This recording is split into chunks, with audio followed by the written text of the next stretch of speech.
क्या आप भी एक्सेल डेटा मैनुअल चेक कर रहे हैं?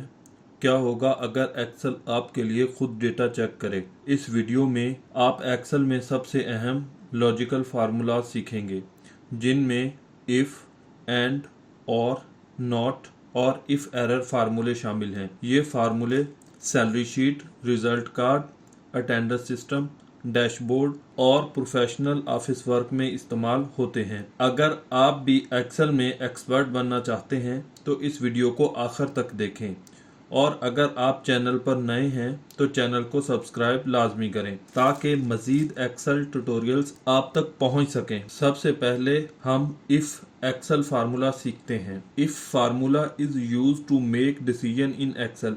इफ़ फार्मूला एक्सेल में कंडीशन के मुताबिक वर्क करता है।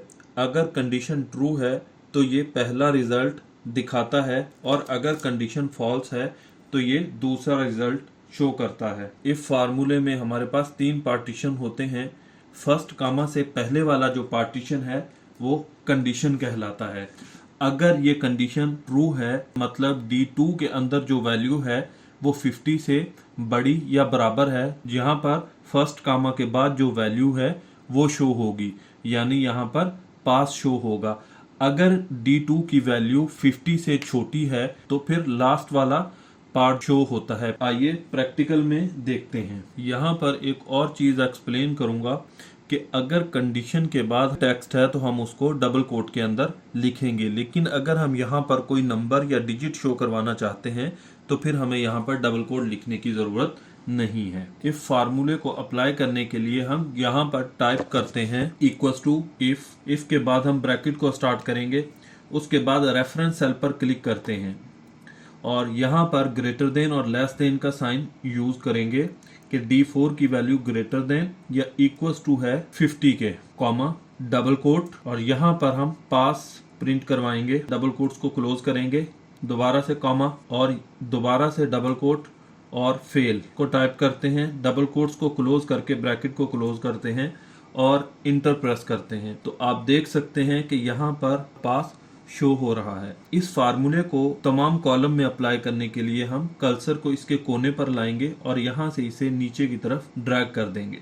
तो आप देख सकते हैं कि जिन सेल्स में 50 से छोटी वैल्यूज हैं वहाँ पर फेल प्रिंट हो रहा है, और जिन सेल्स में कंडीशन ट्रू हो रही है वहाँ पर पास प्रिंट हो रहा है। इसी तरह इसकी एक और एग्जांपल हम देखते हैं।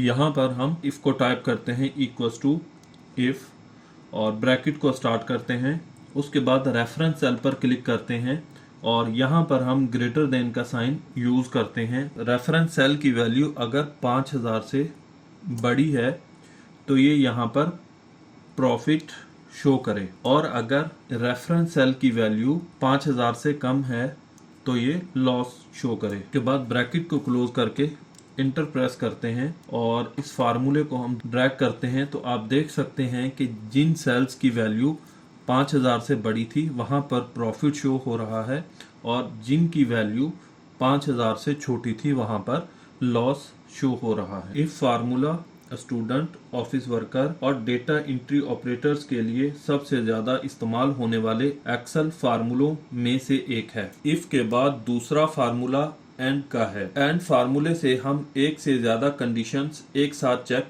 कर सकते हैं। एंड फार्मूला सिर्फ इसी सूरत में रिजल्ट शो करता है जब तमाम कंडीशंस ट्रू हों।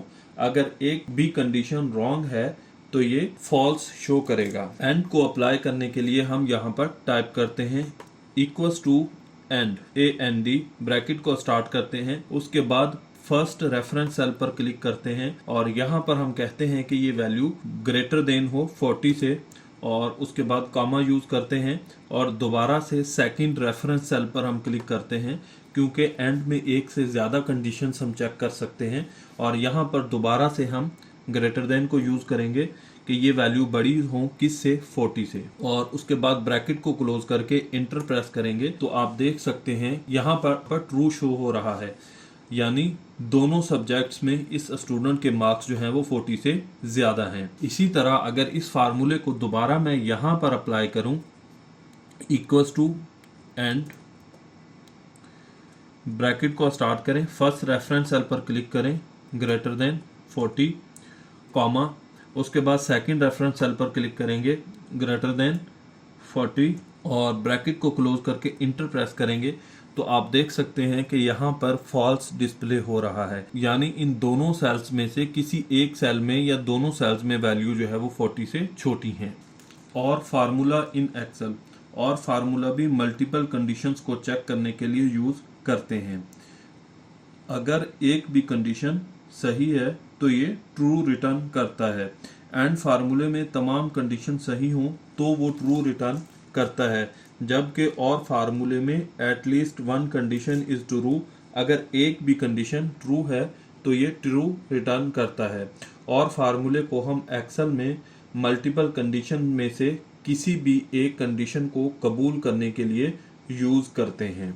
अगर हम यहाँ पर टाइप करते हैं इक्वल्स टू और ब्रैकेट को स्टार्ट करते हैं, उसके बाद फर्स्ट रेफरेंस सेल पर क्लिक करते हैं, ग्रेटर देन का सिंबल यूज करेंगे, उसके बाद 40 टाइप करेंगे, कॉमा, उसके बाद सेकंड रेफरेंस सेल पर क्लिक करेंगे, ग्रेटर देन का साइन और अगेन हम 40 टाइप करेंगे और ब्रैकेट को क्लोज करके इंटर प्रेस करेंगे तो आप देख सकते हैं यहाँ पर सिर्फ एक कंडीशन सही होने पर भी ये ट्रू प्रिंट कर रहा है, जबकि फर्स्ट रेफरेंस सेल में जो वैल्यू है वो 38 है, मींस 40 से छोटी है, लेकिन फिर भी यहाँ पर ट्रू प्रिंट हो रहा है। तो और के केस में किसी भी एक कंडीशन का ट्रू होना लाजमी है, जबकि एंड के केस में तमाम कंडीशंस का ट्रू होना लाजमी है।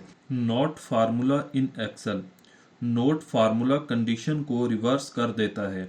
अगर कंडीशन सही है तो ये फॉल्स शो करता है और अगर फॉल्स है तो ये ट्रू शो करता है। नोट को अप्लाई करने के लिए हम यहाँ पर टाइप करते हैं इक्वल्स टू नॉट, ब्रैकेट को स्टार्ट करेंगे, उसके बाद रेफरेंस सेल पर क्लिक करेंगे, यहाँ पर हम ग्रेटर देन का सिंबल यूज करते हैं और यहाँ पर हम 40 टाइप करते हैं और 40 टाइप करने के बाद ब्रैकेट को क्लोज करके इंटर प्रेस करते हैं तो यहाँ पर देखें कि रेफरेंस सेल की वैल्यू 40 से बड़ी होने के बावजूद यहाँ पर फॉल्स शो हो रहा है, क्योंकि नॉट फार्मूला वैल्यूज को रिवर्स कर देता है। इसी तरह अगर इस सेल में वैल्यू मैं 40 से छोटी कर दूं, यानी मैं यहाँ पर 35 टाइप कर दूं, तो आप देख सकते हैं कि अब यहाँ पर ट्रू प्रिंट हो रहा है। अगर वीडियो अच्छी लगी तो वीडियो को लाइक और चैनल को सब्सक्राइब लाजमी करें।